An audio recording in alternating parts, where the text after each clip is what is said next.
Nous sommes en 2003 quand un couple et leurs 3 enfants disparaissent sans laisser de traces en Haute-Savoie.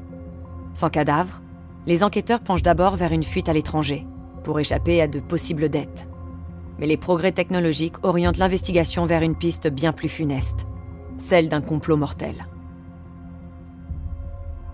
Pour amener de nouveaux éléments de compréhension, Marie Drucker a interrogé le professeur de criminologie, Alain Bauer.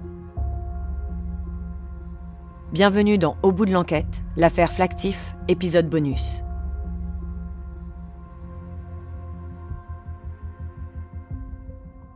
Cher Alain, professeur de criminologie, j'avais besoin de vos lumières d'experts pour éclairer cet épisode bonus d'Au bout de l'enquête. Bonjour Marie, c'est toujours un plaisir de pouvoir expliciter, rendre clair, transparent ce que sont les outils de la criminologie et donc la manière dont les enquêtes sont menées.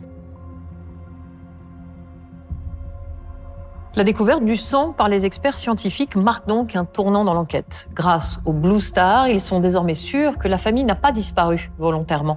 Alain, quel est ce produit et comment fonctionne-t-il ?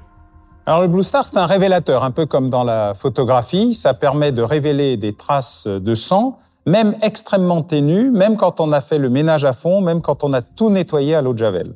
À quand remonte son utilisation dans les enquêtes criminelles ? Alors historiquement, ça s'appelait le luminol. Ça a été inventé en 1937, mais il a fallu 60 ans pour qu'un ingénieur français du CNRS découvre un moyen d'améliorer le processus, puisque le luminol était un révélateur qui durait très peu de temps et qui détruisait la trace, alors que le Blue Star permet de la conserver et surtout d'aller beaucoup plus loin, beaucoup plus longtemps et avec des traces beaucoup plus petites. Et aujourd'hui, le Blue Star est utilisé par la quasi-totalité des polices du monde pour découvrir des traces et éventuellement des preuves lorsqu'il y a des éléments biologiques comme le sang.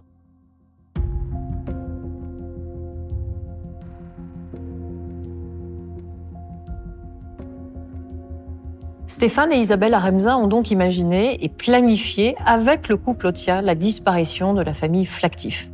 Alain, comment définit-on la complicité ? Alors, elle est définie par l'article 121.7 du Code pénal qui précise qu'un complice est quelqu'un qui a aidé, participé, ordonné, financé, influé, menacé ou payé pour commettre un crime ou un délit. Mais pour cela, il faut qu'elle ait parfaitement connaissance de la finalité de l'opération. Ce n'est pas seulement aider quelqu'un qui est en fuite sans savoir pourquoi il l'est, c'est aider quelqu'un qui va participer à un crime ou un délit parce qu'on sait qu'il va le faire. Est-ce que le complice risque la même chose que celui qui commet le crime ? Alors la loi prévoit exactement les mêmes peines, mais en fait, au moment du procès et en fonction des éléments de l'enquête, il y a une adaptation. En général, les complices sont mieux traités que les auteurs ou à égalité avec les auteurs. Très rarement le sont-ils plus quand c'est un instigateur particulièrement efficace ou en tout cas déterminé.